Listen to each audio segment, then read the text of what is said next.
Bismillahirrahmanirrahim. Assalamu alaikum. Welcome to Past Education System, largest online institute in Pakistan for your online and test preparations. This is me Taimur. I hope you all are doing well. Dear all Pastians, आज हम discuss करेंगे हमारा advance mathematics का lecture number 02 about functions and limits. हमने जो chapter start किया हुआ है, जिसका हमने लेक्चर 1 भी पढ़ लिया हुआ है, that is functions and limits. Function और लिमिट से हमने अपने इस बैच 1.0 में आगाज़ किया एडवांस मैथमेटिक्स को, और आज इसी को हम प्रोसीड करते हुए अपना लेक्चर नंबर 2 को डिस्कस करेंगे फंक्शन और लिमिट्स के बारे में। सबसे पहले आप तमाम स्टूडेंट्स को मैं एक क्विक रिवीजन दे देता हूं जो कि प्रीवियस लेक्चर के अंदर हमने पढ़ा, और फिर हम अपना प्रॉपर आज के लेक्चर को डिस्कस करते हैं। So let's have a start. I am your advance math teacher Taimur Hasan, जिसमें आज हम जो लेक्चर नंबर 2 है वही फंक्शन और लिमिट्स के बारे में डिस्कस करने जा रहे हैं। सबसे पहले देखिएगा हमने क्या पढ़ा था कल की क्लास के अंदर। सबसे पहले हमने फंक्शन के बारे में पढ़ा था, जिसमें मैंने आप तमाम स्टूडेंट्स को बताया था कि अगर आपसे पूछा जाए ना, फॉर एग्जांपल कोई एक फंक्शन लिखा हुआ है, अब फंक्शन की कई ज़्यादा टाइप्स होती हैं, हमने यहाँ पे फंक्शन के टाइप्स को इलाबोरेट नहीं करना है, हमने यहाँ पे ये देखना है अगर हमारे पास कोई एक फंक्शन है, जैसे हमारे पास लिखा हुआ है f of x is equal to 3x plus 5, जैसे एक हमारे पास फंक्शन f ऑफ x लिखा हुआ है। अब यहाँ जैसे सबसे simplest function f of x equal to y, जैसे y इक्वल टू x, ये मैथ के अंदर सिंपलेस्ट फंक्शन है कि जैसे फॉर एग्जांपल हम यहाँ पे बात करते हैं ना y is equal to x, तो आप जो x की वैल्यू पुट करेंगे उतनी ही y की वैल्यू आएगी। That is simplest function ever in mathematics. तो यहाँ पे अगर हम इस पर्टिकुलर फंक्शन की बात करें और मैं आपसे पूछता हूँ कि इस फंक्शन की मुझे वैल्यू बता दो, और इस फंक्शन की वैल्यू किस पे बता दो, at x is equal to 3, यानी मैंने इस पूरे के पूरे फंक्शन को लिमिटाइज कर दिया, इसके एक लिमिट सेट कर दी कि मुझे इस फंक्शन की वैल्यू चाहिए x इज इक्वल टू 3 के ऊपर। ये क्विक रिवीजन दे रहा हूँ ये कल वाले लेक्चर की। तो देखिएगा वी विल सॉल्व लाइक कि हमारे पास ये जो पूरा फंक्शन गिवन है f of x is equal to 3x plus 5, आप इस पूरे फंक्शन के अंदर ये 3 की वैल्यू पुट कर देंगे तो हमारे पास बनेगा क्या, that will be f of 3 will be equal to 3 into 3 plus 5, 3 into 3 9, 9 plus 5 that will be 14। तो ये हमारे पास इस फंक्शन की जो आउटपुट वैल्यू आ गई, इस फंक्शन की जो वैल्यू आ गई that is 14। So we can conclude that कि this function f of x is equal 3x plus 5 will have the possible value of 14 at x equal to 3। अब ये जो हमने इस फंक्शन को एक पॉइंट के ऊपर इसकी वैल्यू निकाली है, इसी पॉइंट को हम क्या बोलते हैं, लिमिट बोलते हैं।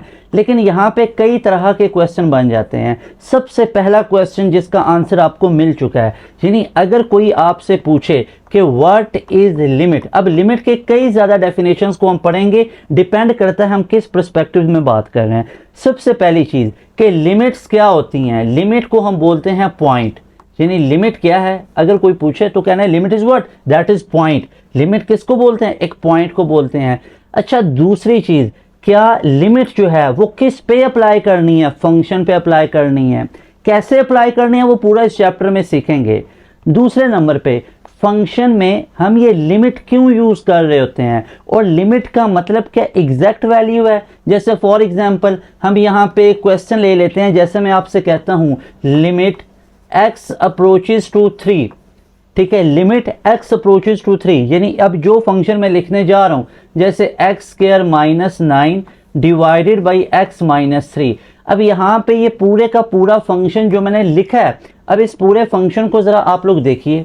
अब ये जो पूरा फंक्शन मैंने यहाँ पे ऐड किया है, इस पूरे फंक्शन में मुझे बताइए क्या हमारी x की वैल्यू 3 है, ज़रा सोच के मुझे बताइए। जिन बच्चों ने तो मेरा ये लेक्चर लिया होगा वो तो फ़ौरन से बता देंगे कि भाई इस पूरे फंक्शन में जो लिमिट सेट की हुई है x equal to 3, it doesn't mean this function will be satisfy at x equal to 3। भाई अगर एट x इक्वल टू 3 करोगे क्या होगा, 3 स्क्वायर विल बी 9, 9 माइनस 9 0, और नीचे भी 3 माइनस 3 0, तो ये तो हमारे पास 0 बाई 0 फॉर्म बनेगी जो कि इनडिटर्मिनेट फॉर्म है। तो भाई याद रखो, जो लिमिट हमारे पास गिवन होती है उसका ये मतलब नहीं होता कि ये एग्जैक्ट वैल्यू है। ये जो लिमिट हमारे पास गिवन होती है, लिमिट को हम बोलते हैं अप्रोचिंग वैल्यूज। तो यहाँ पे एक और हम पॉइंट लिख सकते हैं कि लिमिट का मतलब क्या होगा, लिमिट का मतलब होगा हमारी अप्रोचिंग वैल्यूज। और यहाँ से एक नई स्टोरी स्टार्ट हो जाती है कि ये जो अप्रोचिंग वैल्यूज हैं, यानी अप्रोच करना।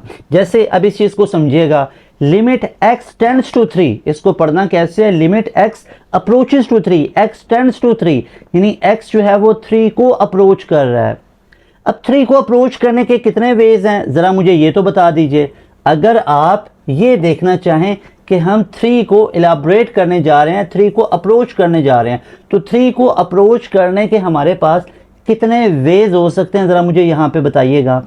द वेरी फर्स्ट मेथड, अगर यहाँ पे हमारा 3 वाला पॉइंट एग्जिस्ट करता है, तो देखो 3 को अप्रोच करना है, लिमिट x अप्रोचेस टू 3। अब x अप्रोचेस टू 3, तो हम तो लेफ्ट साइड से भी 3 को अप्रोच कर सकते, हम तो राइट साइड से भी 3 को अप्रोच कर सकते। तो इसका ये मतलब हुआ कि ये जो हमारी लिमिट है x अप्रोचेस टू 3, ये लेफ्ट हैंड लिमिट भी हो सकती है, ये राइट हैंड लिमिट भी हो सकती है। लेफ्ट हैंड लिमिट यानी अगर हम 3 को अप्रोच करें फ्रॉम लेफ्ट साइड, और अगर हम 3 को अप्रोच करें फ्रॉम राइट हैंड साइड, तो ये बनेगी राइट हैंड लिमिट। अब देखो, जब आप 3 को अप्रोच करने जा रहे हो, हमारे पास पॉसिबिलिटीज क्या क्या, जरा इसको समझने की कोशिश करते हैं। फॉर एन एग्जाम्पल, यहाँ पे मुझे बताइए क्या है, मान लो यहाँ पे 0 है, यहाँ पे 1 है, यहाँ पे 2 ठहरा होगा कहीं पे, यहाँ पे 2.5 होगा, यहाँ पे 2.9 होगा। जब आप इसके मज़ीद करीब जाओगे तो कहीं ना कहीं 2.99 भी होगा। अगर मज़ीद करीब जाओगे तो 2.99999, आगे चलते चलते चलते और फिर जाके हमारा 3 आ जाता होगा, है ना। यानी आप 3 को अप्रोच कर रहे हो फ्रॉम लेफ्ट साइड। देखो ना, 0 1 2 2.5 2.6 2.7 2.8, यानी आप चलते चलते चलते 2.9 पे पहुंचे। अब फिर उसके बाद 2.99 यानी 2.99, फिर 2.999, फिर 2.9999 अप टू 9, और एंड पे जाके 3 आता होगा। तो हम 3 को अप्रोच किया, limit x approaches to 3 from left hand side, और इसी को क्या बोलते हैं, लेफ्ट हैंड लिमिट। लेकिन रुकिए, जो आपने लेफ्ट हैंड लिमिट को निकाला है, जो आप लोगों ने, हमने लेफ्ट हैंड लिमिट को निकाला है, इसमें हमारी जो गिवन वैल्यू थी, उस गिवन वैल्यू को हम अप्रोच करें लेफ्ट साइड से, तो क्या हमारी जो लेफ्ट साइड से अप्रोचिंग वैल्यूज होती हैं वो इस 3 से छोटी होती हैं या बड़ी होती हैं, छोटी होती हैं। देख लो, 2.9 2.99 2.9999 ये उससे 3 से छोटी हैं। आप बोलोगे सर बहुत ही कम फर्क है, बहुत ही छोटा सा फर्क है, ऑलमोस्ट 0.00000 अप टू 1 का फर्क है। और यही जो फर्क है, यही जो सबसे छोटी वैल्यू है लेकिन पॉजिटिव, इसी को बोलते h, इसी को बोलते h। तो जब भी हम लेफ्ट हैंड लिमिट को कैलकुलेट करने जाएंगे, जब भी लेफ्ट हैंड लिमिट को कैलकुलेट करने जाएंगे, तो हम क्या करेंगे, हमारी जो वैल्यू गिवन होगी, जैसे हमारे पास x इज इक्वल टू 3 है, x इज इक्वल टू 3 है और ये लिमिट की वैल्यू है, तो हम इसमें क्या कर लेंगे, हम कर लेंगे put x is equal to 3 minus h।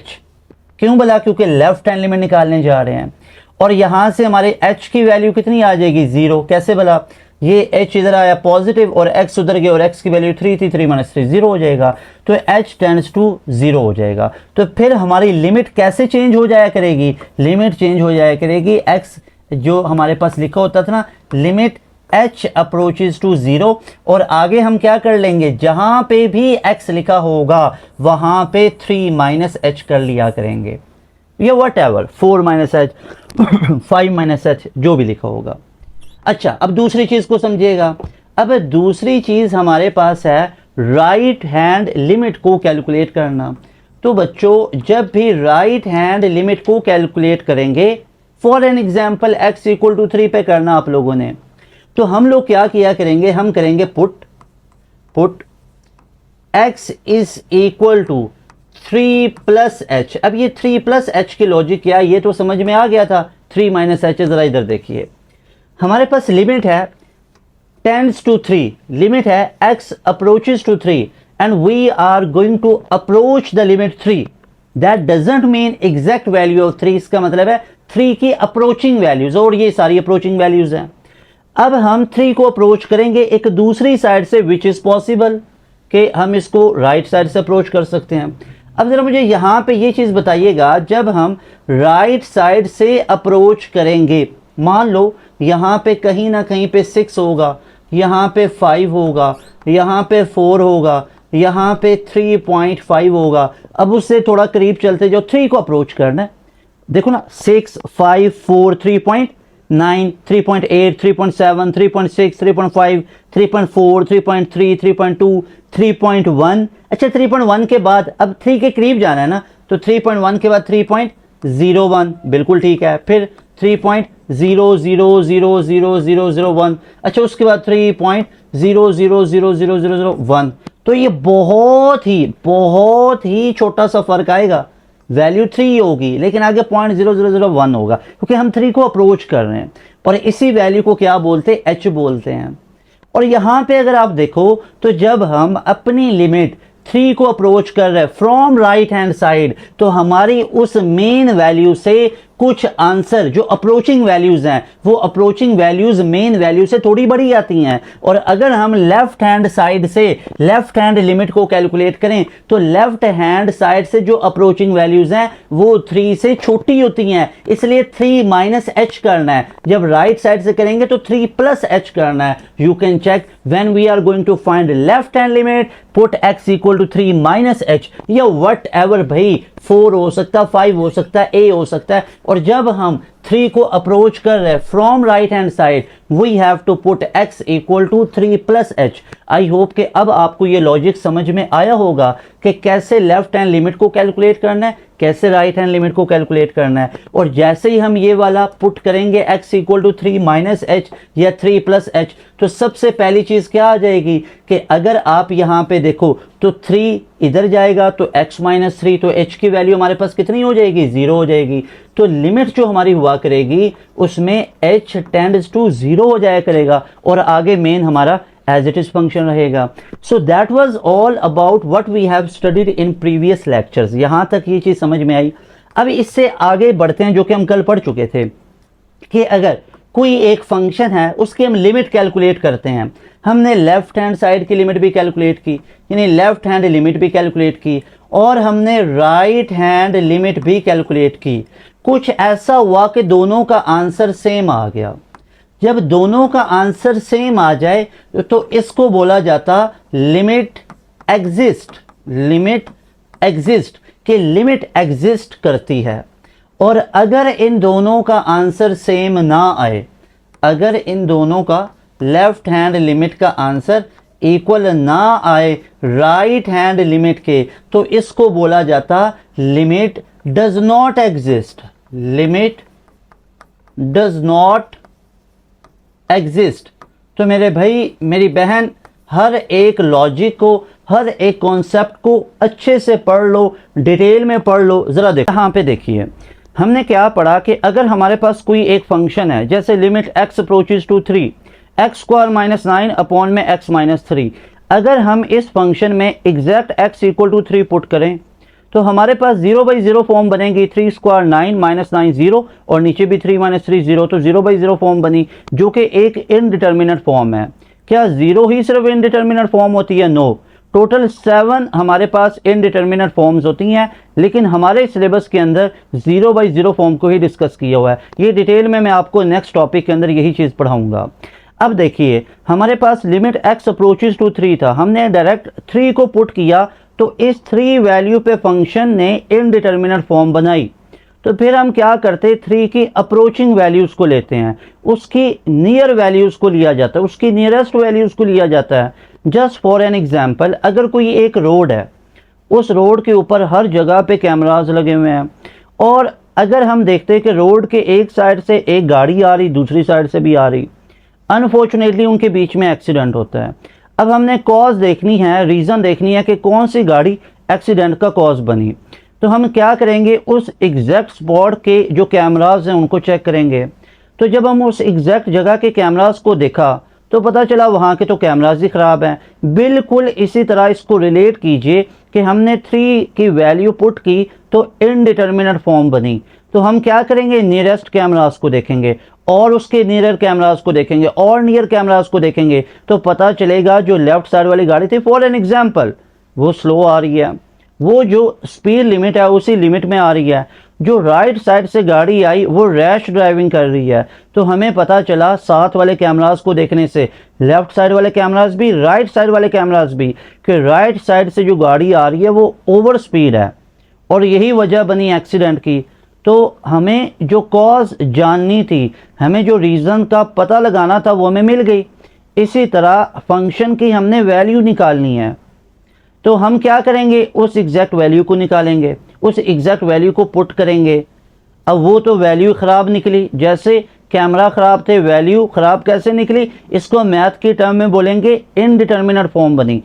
तो हम उसकी अप्रोचिंग वैल्यूज़ को पुट करेंगे या फिर जो इनडिटर्मिनेट फॉर्म बनाने वाला फैक्टर है उसको कैंसिल करेंगे। यानी इनडिटर्मिनेट फॉर्म अगर बन जाए तो उसके सॉल्यूशंस के लिए 5 स्टेप होते हैं, उनमें से कोई एक स्टेप लगाएं। वो सारे स्टेप देखेंगे जिसमें हमारे पास बहुत इंपॉर्टेंट वो जो एल हॉपिटल रूल है, उसमें हमारे पास फैक्टराइजेशन है, रैशनलाइजेशन है, डायरेक्ट सब्स्टिट्यूशन है। तो वो सारे मेथड को भी सीखेंगे जिससे हम अपनी इनडिटर्मिनेट फॉर्म को सॉल्व कर सकते हैं। Okay, so next topic is about what? Next topic is about indeterminate form and evaluation of limits. अब टोटल इनडिटर्मिनेट फॉर्म्स कितनी हैं और इनडिटर्मिनेट फॉर्म का मतलब क्या होता है, पहले इसके बारे में जो मिसकंसेप्शन है उसको क्लियर कर लें। यानी कि इनडिटर्मिनेट फॉर्म के बारे में कई बच्चों का गलत कॉन्सेप्ट बिल्ड हुआ होता है, पहले इसको देखिएगा। अब देखें, अगर हमने एक एग्जाम्पल जिस तरह डिस्कस की थी, इसी एग्जाम्पल को अगर आप बेस बना लें, जैसे limit x tends to 3 x square -9 divided by x -3। 3 put कीजिए, यू विल हैव 0/0 फॉर्म। भाई 3 पुट कीजिए, वी विल हैव 0/0 फॉर्म। अब 0/0 फॉर्म को क्या बोला जाता है? 0/0 फॉर्म को क्या बोला जाता है, मुझे ये बताएं। 0/0 फॉर्म को बोला जाता है इनडिटर्मिनेट फॉर्म। अब ये इनडिटर्मिनेट फॉर्म है, इसको हम लिख लेते हैं, दैट इज इनडिटर्मिनेट फॉर्म। ये इनडिटर्मिनेट फॉर्म हमारे पास बनी। अब इसी को सॉल्व करने के लिए हमारे पास 4-5 मेथड हैं। आप ऊपर डिफरेंशिएट कर दीजिए, नीचे डिफरेंशिएट कर दीजिए, फिर लिमिट पुट कीजिए। लेकिन अगर डिफरेंशिएशन आता ही नहीं है, सो दैट इज वाई पहले मैं आपको डेरिवेटिव पढ़ा के एल हॉपिटल रूल सिखाऊंगा। इसके अलावा फैक्टराइजेशन है, रैशनलाइजेशन है, डायरेक्ट सब्स्टिट्यूशन है, या by using some standard formulas हैं जिनमें सैंडविच थ्योरम वगैरह भी है। तो फिर हम उसको अप्लाई करेंगे। तो ये सारी चीज़ें फिर हम सीखेंगे जब 0/0 फॉर्म बनती है। पहला स्टेप यही होना चाहिए, डायरेक्ट लिमिट को पुट करो।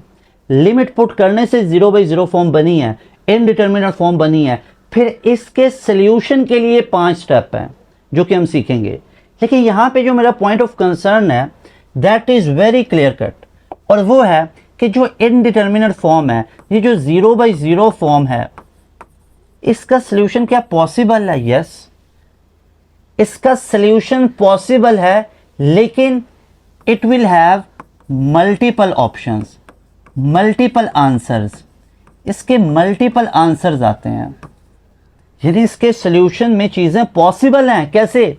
भाई मान लो हमारा ये जो 0/0 फॉर्म बन रहा है, 0/0 फॉर्म बन रहा है, दैट इज इक्वल टू के सम। अब अगर आप इसमें 0 इधर मल्टीप्लाई करवा दें तो दैट विल बी 0.k। अब k की जगह पे आप क्या यूज़ कर सकते हो? 1, 2, 3 अप टू सोन कई नंबर्स यूज़ कर सकते हो। जैसे k is equal to 1 put करो, we will have 0। k equal to 2 put करो, फिर भी 0। k इक्वल टू 3 पुट करो, फिर भी 0। So you can use any number instead of k, लेकिन आंसर हमारा 0 ही आएगा। तो इसका मतलब ये है कि it will have 0/0 form will have multiple answer. इसके क्या हमारे पास आएंगे, मल्टीपल आंसर्स आएंगे। सो दैट इज वाई इसको इनडिटर्मिनेट फॉर्म बोला जाता। इसको बोला जाता कि इसको हम डिटरमिन नहीं कर सकते, ये इनडिटर्मिनेट फॉर्म है। क्यों नहीं डिटरमिन कर पाते, क्या इम्पॉसिबल है? भाई इम्पॉसिबल इस वजह से है क्योंकि इसके मल्टीपल आंसर्स हैं, इस वजह से ये इम्पॉसिबल कहा जाता है, इसको इनडिटर्मिनेट बोला जाता है। इसके लिए खास टर्म बोली जाती है indeterminate form. Is that clear? Okay, अब ये टोटल इनडिटर्मिनेट फॉर्म 7 है। हमारे सिलेबस के अंदर जो इनडिटर्मिनेट फॉर्म का कॉन्सेप्ट यूज हुआ है वो सिंपल सा ये है, ये हमारे सिलेबस के अंदर डिस्कस हुई है, ये हमारे सिलेबस में डिस्कस हुई है।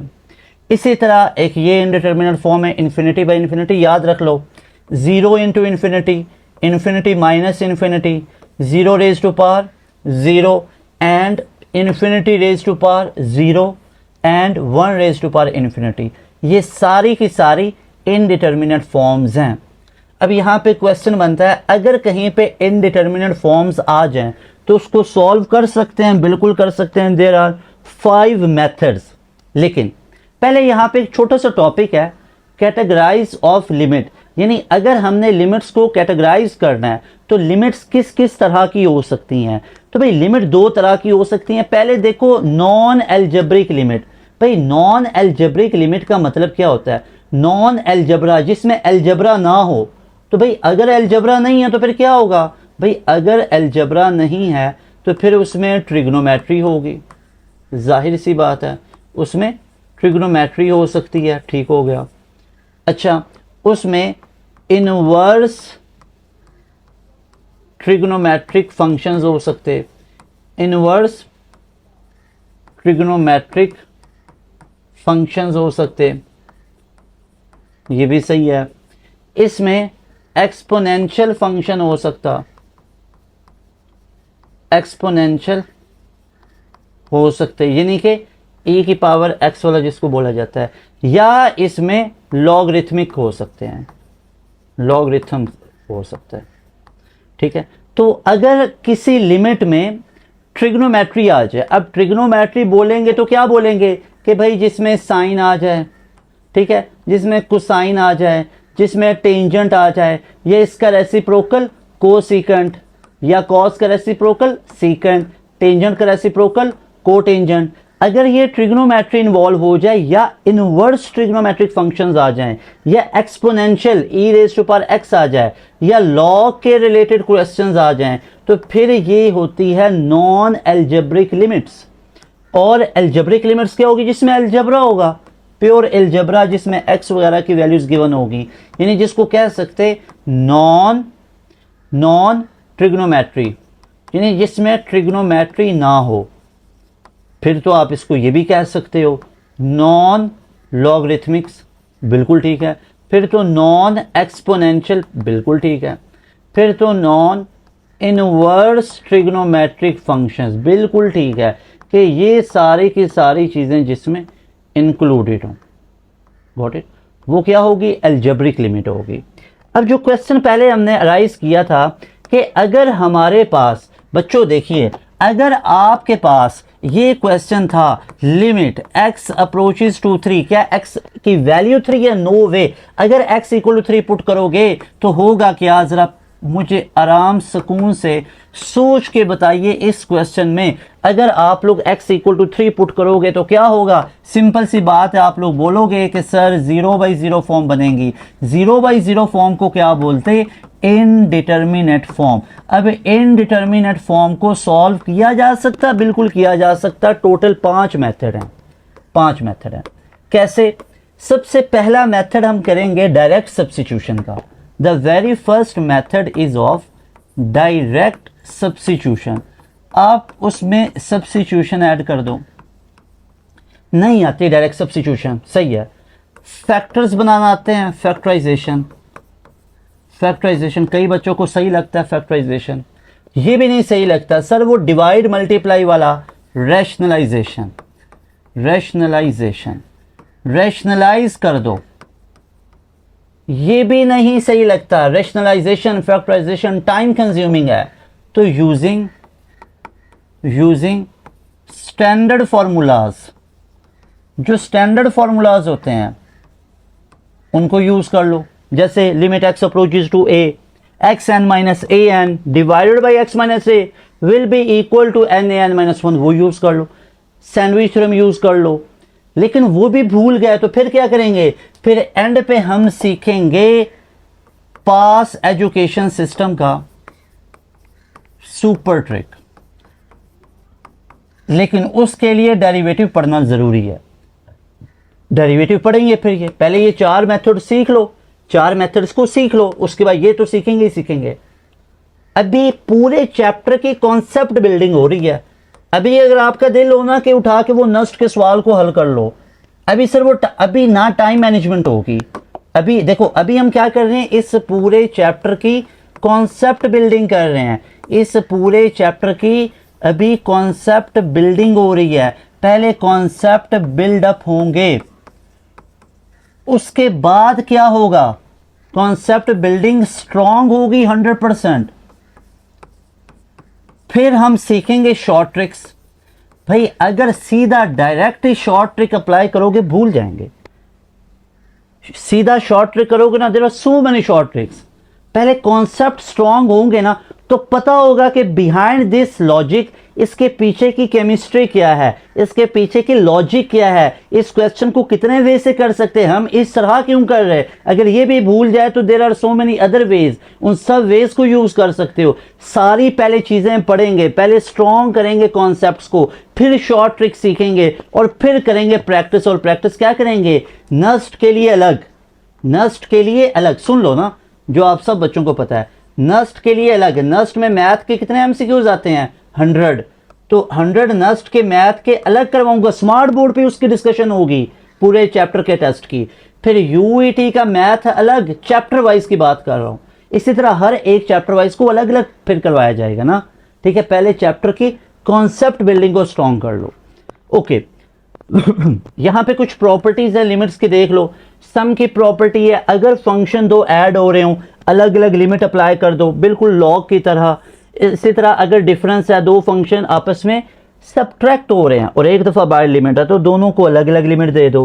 कांस्टेंट अगर कोई मल्टीप्लाई हो रहा है, फॉर एन एग्जांपल अगर हमारे पास कुछ ऐसी कंडीशन है, लिमिट x अप्रोचेस टू 2 और आगे लिखा हुआ है 3x, तो इसको कैसे सॉल्व करोगे, 3 बाहर अंदर x की value 2, that will B 6। Got it. Product rule क्या है, अगर दो फंक्शन मल्टीप्लाई हो रहे तो फिर भी दोनों को अलग अलग लिमिट दे दो। तो ये कुछ थे। अब आओ हम फार्मूलाज को सीख लेते हैं। सबसे पहले हम देखेंगे by using some standard formula, जिसमें the very first and very important is कि अगर हमारे पास लिखा हो limit x approaches to a x n minus a n divided by x minus a, अगर कहीं पे ऐसी कंडीशन बनी हो तो ये बराबर किसकी होगा, n a n minus one. जरा इस चीज को समझिएगा, यहाँ पे वेरिएबल की जो पावर है वही कांस्टेंट की भी पावर होनी चाहिए, और नीचे दोनों पावर्स के बगैर सब्ट्रैक्ट हो और डिवाइड हो, यानी कि डिनोमिनेटर में लिखे हो। जरा इसको ध्यान से देखो, यानी एक वेरिएबल की पावर है और आगे कांस्टेंट की पावर है, दोनों सब्ट्रैक्ट हो रहे, नीचे भी दोनों सब्ट्रैक्ट होंगे लेकिन ऊपर पावर्स नहीं होंगी। अगर ये कंडीशन हमारे पास बनी हो, इसको नोट लगा लो, इसको याद रख लो। अगर ये कंडीशन बनी हो तो इस कंडीशन को अच्छे से याद रख लो, अच्छे से याद रख लो। अगर कहीं पे भी ये कंडीशन बनी होगी तो इसको हम कैसे लिख सकते, n a n minus one. इसको हम कैसे लिख सकते, n a n minus one. ऐसे नहीं समझ आएगी, क्वेश्चन बहुत ज़्यादा करेंगे तब समझ आएगी। ज़रा देखो द वेरी फर्स्ट क्वेश्चन, बहुत ही बेसिक और सिंपल सा क्वेश्चन। देखो जी, ये क्वेश्चन है, मेरे ख्याल में आप सबको पता चल गया होगा। लिमिट देखो, अभी प्रॉपर्टी पढ़ी है, इसकी अलग लिमिट हो जाएगी, इसकी अलग हो जाएगी, इसकी अलग हो जाएगी। कांस्टेंट में आगे वेरिएबल नहीं है तो वो कांस्टेंट का कांस्टेंट आता है। ये कांस्टेंट मल्टीप्लाई हो रहा है तो क्या हो जाएगा, अब इसका सोल्यूशन कैसे बनेगा, ज़रा सारे बच्चे देखेंगे। तो इसमें 3 इंटू 1 स्क्वायर प्लस 4 इंटू 1 और आगे प्लस 5 आ गया, तो ये बन गया 3 plus 4 plus 5। So that will be what, 7 plus 5 that will B 12। So that is your answer. Is that clear? आगे चलो। उसके बाद नेक्स्ट क्वेश्चन है इवेल्युएट। अब इसमें सबसे पहली चीज तो वही हम करेंगे ना, डायरेक्ट इसमें पहले लिमिट पुट की जाएगी, पहले इसको सॉल्व, फैक्टराइजेशन नहीं करनी, रैशनलाइजेशन नहीं करनी, एल हॉपिटल रूल नहीं लगाना, इस पे स्टैंडर्ड फार्मूला नहीं लगाना, पहले डायरेक्ट लिमिट पुट करनी है। अगर 0/0 फॉर्म बने तो फिर इस पे आपने कोई प्रोसेस करना है। हाँ, अगर 0/0 फॉर्म नहीं भी बन रही फिर भी एल हॉपिटल रूल और उन चीज़ों से हो जाएगा, लेकिन फिर वो टाइम कंज्यूमिंग हो जाएगा। ठीक है, तो यहाँ पे देखो पहले हम लिमिट पुट करते हैं 2, तो इसको हम क्या लिख सकते हैं, 2 स्क्वायर ऐसे ही है, -4 डिवाइडेड बाई 2 + 3 ऐसे ही है। तो 2 स्क्वायर किसके इक्वल होता है, 4 - 4 और नीचे क्या आ गया, 5 आ गया। अब आपको पता है ये बन गया 0/5 और 0/5 का आंसर क्या होता है, 0, जो कि एक वैल्यू एग्जिस्ट करती है। 0 is greater number than negative. भाई 0 नेगेटिव से तो बड़ा है, पॉजिटिव से छोटा है, और पॉजिटिव में सबसे कम जो वो 0 वैल्यू, उसके बाद तो नेगेटिव स्टार्ट हो जाते हैं। तो ये तो एक वैल्यू एग्जिस्ट करती है, 0/0 फॉर्म नहीं बननी चाहिए, उसके अलावा 0 बन सकती है। अच्छा जी, उसके बाद देखिएगा next question is evaluate this one. अब देखो मैं तो सबसे पहले यही करूंगा, मैं तो डायरेक्ट इसके अंदर सबसे पहले लिमिट को यूज करने जा रहा हूं। तो लिमिट यूज कीजिए, तो ये हमारे पास बन गया 1 + 0 और आगे प्लस रेडिकल 1 - 0 और नीचे हमारे पास डिनोमिनेटर में 1 + 0, सो दैट विल बी व्हाट, तो ये रेडिकल 1 जो कि 1 नहीं होता है, प्लस रेडिकल 1 ये भी 1 नहीं होता है, और नीचे हमारे पास 1 आ गया। तो ऊपर क्या बन गया, 2 divided by 1, so the final answer will be 2, so that is our final value. उसके बाद देखो हमारे पास नेक्स्ट क्वेश्चन है लिमिट वाला। अब इसको हम कई मेथड से कर सकते हैं। भाई मुझे भी पता है, ऊपर डिफरेंशिएट कर दो, एक्स क्यूब का क्या हो जाएगा, 3x² -1 का 0 हो जाएगा, और नीचे x का 1। अब लिमिट पुट कर दो 3 और लिमिट कितनी है, x अप्रोचेस टू 1, तो 1 का स्क्वायर 1 नहीं होता, तो आंसर क्या आ गया 3। मुझे भी पता है इसका आंसर 3 आने वाला है, लेकिन अब जिन बच्चों को भी डिफरेंशिएशन आता ही नहीं है, अभी तो डेरिवेटिव पढ़ा ही नहीं है, तो उससे पहले तो एल हॉपिटल रूल लगाना नाइंसाफी होगी ना, है ना। तो शॉर्ट ट्रिक है वो, लेकिन वो बाद में सीखेंगे once we are done with derivative chapter. उसके बाद इस लॉजिक को समझेंगे। पहले जो मेथड हमने पढ़े हैं पहले उसको देख लो, जरा देखिएगा इसके ऊपर, जरा आप लोग देखो तो ये क्वेश्चन हमारा क्या लिखा हुआ है। ये लिखा हुआ है limit x approaches to 1 x³ minus, अब जरा देखिएगा x³ - 1³ नीचे x - 1। अब लॉजिक वैसे ही बन चुकी है कि a का क्यूब माइनस b का क्यूब। अब देखो नीचे x - a, ठीक है। अब जरा सोचो, जरा कंपेयर करो, क्या आप लोगों ने ये पढ़ा है फार्मूला भी, limit x approaches to a xn - an divided by x - a। अब जरा कंपेयर करो, x की पावर 3 x की पावर n बिल्कुल ठीक है, 1 की पावर भी वही 3 है, a की पावर वही n बिल्कुल ठीक है, नीचे x - 1 नीचे x - a बिल्कुल ठीक है। तो इसको क्या लिख सकते हो, NaN - 1। तो बच्चों इसको फिर क्या लिख सकोगे, इसको हम क्या लिख सकेंगे, इसको हम लिख सकेंगे NaN - 1। तो n कितना है, 3 है, a कितना है, 1 है, n - 1 यानी कि 3 - 1 2 हो गया। 1 की पावर 2 कितना होता है, 1 नहीं होता है, और आंसर क्या आ गया, खाली 3 आ गया, और यहाँ पे भी 3 निकाला था। 100% क्लियर है। उसके बाद देखिए हमारे पास जो नेक्स्ट क्वेश्चन है, that is evaluate 2 divided by 1 - x² plus 1 upon में x - 1। तो सबसे पहले तो भैया मैं यही करने जा रहा हूँ, मैं इसमें डायरेक्ट लिमिट को यूज़ करूँगा। लेकिन यहाँ पे देखिए ये लिखा है लिमिट x अप्रोचेस टू 1, और अंदर आगे हमारे पास लिखा है 2 डिवाइडेड बाई, क्या मैं अब इसके यहाँ पे अगर लिमिट को यूज़ करूँ, 1 - 1 का स्क्वायर कितना हो जाएगा, 1 1 - 1 कितना, 0, तो ये इन्फिनिटी प्लस आगे इन्फिनिटी, तो ये तो हमारे पास क्या बन गई, इनडिटर्मिनेट फॉर्म, इनडिटर्मिनेट फॉर्म। तो अब इस इनडिटर्मिनेट फॉर्म को सॉल्व करने के लिए हम फैक्टराइजेशन कर लेते हैं, इसके फैक्टर बना लो, 1 का स्क्वायर माइनस x का स्क्वायर, तो a प्लस बी और a माइनस बी बिल्कुल ठीक है। आगे अब देखो 1 माइनस एक्स है, तो इसको भी 1 माइनस एक्स में लिख सकता हूं, यानी 1 माइनस एक्स, तो ये माइनस में इधर निकाल लिया और नीचे बन गया 1 माइनस एक्स। जरा देखो तो सही, ये -1 और प्लस एक्स, वही चीज़ बन रही है, वही चीज़ बन रही है ना। माइनस अगर इससे मल्टीप्लाई कर दो, माइनस का 1 और प्लस का x, लेकिन ऐसे क्यों लिखा? क्योंकि एक फैक्टर मेरा 1 माइनस एक्स इधर मौजूद है, तो जब मैं एलसीएम लूँगा तो फिर यहाँ पे किसी तरह की कोई प्रॉब्लम नहीं बनेगी। अब ज़रा देखिएगा, इसको हम क्या कर सकते हैं, यहाँ पे एलसीएम ले लीजिए। So that will be limit x approaches to 1। अब यहाँ पे देखिएगा, यहाँ पे एलसीएम बन गया 1 प्लस एक्स और 1 माइनस एक्स। ये प्लस वाला और माइनस वाला इससे कैंसिल हुआ, 2 बचा, माइनस का साइन, माइनस वाला माइनस से कैंसिल हुआ, अंदर 1 प्लस एक्स और ब्रैकेट यूज़ करनी है क्योंकि बाय माइनस का साइन है। अब आप लोग जानते हो कि इसको हम कैसे लिख सकते, लिमिट x अप्रोचेज टू 1। अब ऊपर 2 माइनस 1 माइनस एक्स है, 2 माइनस 1 1 होता है, तो क्या बन गया 1, और ये x क्या बन जाएगा, माइनस का x, और नीचे क्या मौजूद है, 1 प्लस एक्स और साथ में 1 माइनस एक्स।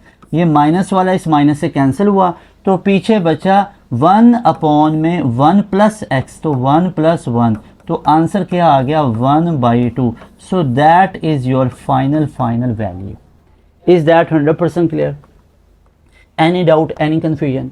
इस क्वेश्चन में हमने क्या किया, यहाँ पे इसके फैक्टर्स बना लिए, फिर x माइनस 1 को भी 1 माइनस एक्स, जो इस तरह की कंडीशन बनी उधर भी ऐसी बना लेनी है, और नीचे फिर एलसीएम लेना है, फिर ऊपर एलसीएम में ये सब्ट्रैक्ट हो गया, डिवीजन, सिंपल मल्टीप्लाई, ये इसका सिंप्लीफिकेशन के स्टेप है। So we will have 1/2 in our final values. Is that clear? अच्छा जी, अब उसके बाद मूव करो तो हमारे पास एक और शानदार सा क्वेश्चन ये आ जाता है, evaluate limit x approaches to 2 x 10 minus 10 24 divided by x minus 2। अब ज़रा सोचो तो सही, क्या ये उस फार्मूला के साथ कंपेयर हो सकता है? ज़रा देखो तो सही, क्या ये उस फार्मूला के साथ हो सकता है, limit x approaches to a x n minus a n divided by x minus a. अगर ये ऐसा हो तो ये बराबर किसके ही होता है, सबको पता है एन ए एन माइनस 1 के बराबर है, सबको पता है कि ये इसके बराबर है। तो भैया इसको भी लिख लीजिए, लेकिन एक छोटी सी प्रॉब्लम ये है कि हमारे पास ये 1024 का मतलब क्या है भैया, 1024 को लिख लो 2 raise to power 10, 2 raise to power 10, देख लो 2 रेज़ टू पावर 9 5 12 होता है, 2 रेज़ टू पावर 8 256 होता है। तो वो सारी आपको वैल्यूज याद ही होंगी, नहीं पता तो 2 इंटू 10 इंटू वो 2 इंटू 2 इंटू 2 10 टाइम्स इसको कर लो। तो ये हमारे पास क्या बन गया, limit x approaches to 2 x raise to power 10 minus 2 raise to power 10 divided by x minus 2। तो इसको हम क्या लिख सकते हैं, इसको लिख सकते हैं एन ए एन माइनस 1। तो n की जगह पे क्या आ गया 10, आगे a की जगह पे क्या आ गया 2 आ गया, आगे n माइनस 1 यानी 10 माइनस 1। तो बच्चों ये क्या बन गया 10 into 2 raise to power 9, 2 raise to power 9 कितना होता है 5 12। भैया अगर 2 रेज़ टू पावर 10 10 24 है तो 2 रेज़ टू पावर 9 उससे पहले 5 12 होगा। फिर ऑब्वियस सी बात है 2 रेज़ टू पावर 9 अगर 5 12 है तो 2 रेज़ टू पावर 10 ही तभी 10 24 बनाना। तो 5 12 को 10 से मल्टीप्लाई कर लो, we will have 5120। So that is your final answer. Is that 100% clear? Any doubt, any confusion? अच्छा, अब उसके बाद देखिए हमारे पास एक और क्वेश्चन है इसी तरह का, लेकिन अब इसको भी हम वैसे ही करने जा रहे हैं। पहले आप इसको खुद ट्राई कर लो, उसके बाद यहाँ पे मैं तो सोल्यूशन करवा ही देता हूँ आपको। ये देखो, लिमिट x अप्रोचेज टू 2, अब ऊपर लिखा है x रेज़ टू पावर 10, ये तो समझ में आ गया, आगे भी 2 रेज़ टू पावर 10 लिख लिया, बात तो समझ में आ गई। अब नीचे क्या है x रेज़ टू पावर 5 और माइनस 2 रेज़ टू पावर 5, ये भी बिल्कुल ठीक है। लेकिन क्या आप डायरेक्ट इसके ऊपर फॉर्मूला लगेगा, नो। अब यहाँ पे एक इसमें कमी आ रही है, और वो कमी किस चीज़ की आ रही है ज़रा देखिएगा भैया। होना ऐसे चाहिए था, as we know that limit x approaches to a x n minus a n divided by x minus a. ये x की पावर, वेरिएबल की पावर मौजूद है, कांस्टेंट की पावर भी मौजूद है, नीचे पावर के बगैर डिवाइड होने चाहिए थे, लेकिन नीचे भी तो पावर्स आ चुकी हैं। तो इसका मतलब है नीचे की अलग कहानी, ऊपर वाले की अलग कहानी, लेकिन दोनों को एक चीज़ की ज़रूरत है, और वो है इधर भी x 10 माइनस 2 10 के नीचे भी होना चाहिए था x माइनस 2, और x 5 minus 2 raise to power 5 के नीचे भी होना चाहिए था x माइनस 2, तब दोनों पे अलग अलग फार्मूला लग सकना था। और वो क्या होना था, NaN-1। तो हम एक काम कर लेते हैं, हम ऊपर भी डिवाइड कर लिया x-2 से, नीचे भी डिवाइड कर लिया x-a से, यानी कि जिसको हम क्या बोलेंगे, x-2 बोलेंगे। Got it. अब देखो ऊपर अलग नीचे अलग, जरा इसको लिख के तो देखो ना, ये टोटल बना कैसे, यानी अब इसकी सूरत हाल कैसे बनी गई। ये देखो ऊपर लिमिट, अब जरा ध्यान से देखना, x अप्रोचेज टू 2, अब ऊपर क्या बन गया, x raise to power 10 minus 2 raise to power 10 divided by x-2, ये x-2 हमने खुद किया, और नीचे अलग limit x approaches to 2 x5 minus 2 divided by x-2। तो जरा देखो तो सही, ऊपर अलग बन गया नीचे अलग बन गया, x-2 की कमी थी वो ऊपर भी डिवाइड कर लिए नीचे भी डिवाइड, डिनोमिनेटर का डिनोमिनेटर न्यूमिनेटर में जाएगा इसके पास, तो वो कैंसिल हो जाएगा, कोई फर्क नहीं पड़ेगा। तो मतलब हम इस तरह डिवाइड कर सकते, इससे हमारा काम आसान हो चुका है। हमारा काम कैसे आसान हुआ भैया, ऊपर भी लगेगा NaN-1, तो n की वैल्यू 10, a की वैल्यू 2, n-1 यानी कि 9, और नीचे NaN-1, n कितना है 5 है, a कितना है 2 है, n-1 यानी 5-1 वो कितना बन गया, 4 बन गया। अब इसको सॉल्व कर लो, इसमें कौन सी दिक्कत है, ये देख लो, 10 2 रेज टू पावर 9 कितना होता है, 512 होता है, और नीचे 5 इंटू 2 रेज टू पावर 4 कितना होता है, 2 इंटू 2 4 इंटू 2 8 इंटू 2 16, ऐसे ही है। तो वो हमारे पास कितना आ गया, 16 आ गया। तो बच्चों आप देखो इसको हमने किया तो वो 5 12 2 0, और नीचे देखो तो ये हमारे पास क्या 84 बनता है ना। लेट मी चेक, 16 इंटू 5 कितना बनेगा, 30 0 और 5 180 80 नॉट 84, तो ये क्या बन गया, 80 बन गया। अब देखो 0 0 से कैंसिल, 864 का 512 होता है, तो फाइनल आंसर में क्या आ गया, 64 आ गया। So that is our final answer. यहाँ पे चेक कर लो कि ऊपर अलग x-2 की कमी थी, नीचे अलग x-2 की कमी थी, वो हमने पूरी की, ऊपर अलग लिमिट नीचे अलग लिमिट, फिर NaN-1 ऊपर भी नीचे भी NaN-1, तो ये आंसर आ गया 64। सो that is about your this question. अब इस क्वेश्चन में ज़रा देख लो, अब इसमें आपको देखने में लग रहा है कोई मुश्किल है, हालांकि इसमें कोई मुश्किल नहीं है। कैसे भला, देखो x की पावर रेडिकल में लिखी है, इसका मतलब क्या होता है, x डॉट x की power 1/2 minus a dot a की पावर 1/2, ऐसे लिख लो ना। और नीचे है x माइनस a, नीचे क्या लिखा हुआ है, x माइनस a, साथ में लिमिट लिखी है, इसको भी लगा लो, ठीक है। अब जरा इसको सॉल्व करो, ये क्या बन गया, x की पावर 3/2 माइनस a की पावर 3/2, नीचे x माइनस a, साथ में लिमिट तो है ही है, x अप्रोचेस टू। भाई ये पूरा फार्मूला नहीं तुम्हारा कंप्लीट हो चुका है भाई, पूरा फार्मूला कंप्लीट, ठीक है। x n minus a n, तो ये क्या होगा, NaN-1 के बराबर होगा, तो NaN-1 कर लो। कैसे होगा, ये बनेगा n की जगह पे क्या आएगा, 3/2, a हमारा कितना है, a का तो a ही मौजूद है, आगे n-1 यानी कि 3/2 -1। बात समझ में आई, देखो ना, NaN-1।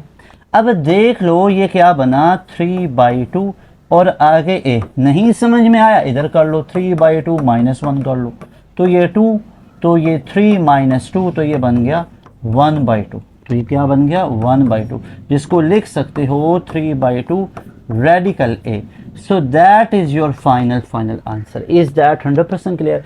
सो डियर स्टूडेंट्स, ये हमारे पास सारे का सारा हमारा आज का लेक्चर था, that was about lecture number 02 for your function and limits. I hope you enjoyed this lecture, और आपको इस लेक्चर के सारे कॉन्सेप्ट और सारे क्वेश्चंस क्लियर हुआ करेंगे।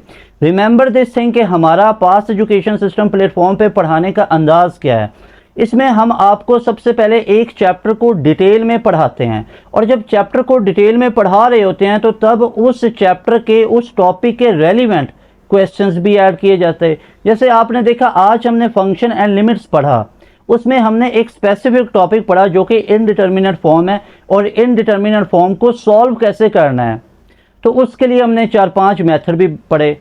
तो हमने उसके अंदर कुछ क्वेश्चंस भी सॉल्व किए, जैसे अभी लास्ट पे 4-5-6 क्वेश्चंस किए, और ये क्वेश्चन आपके डिफरेंट यूनिवर्सिटीज़ के एंट्री टेस्ट के अंदर आ चुके हुए हैं।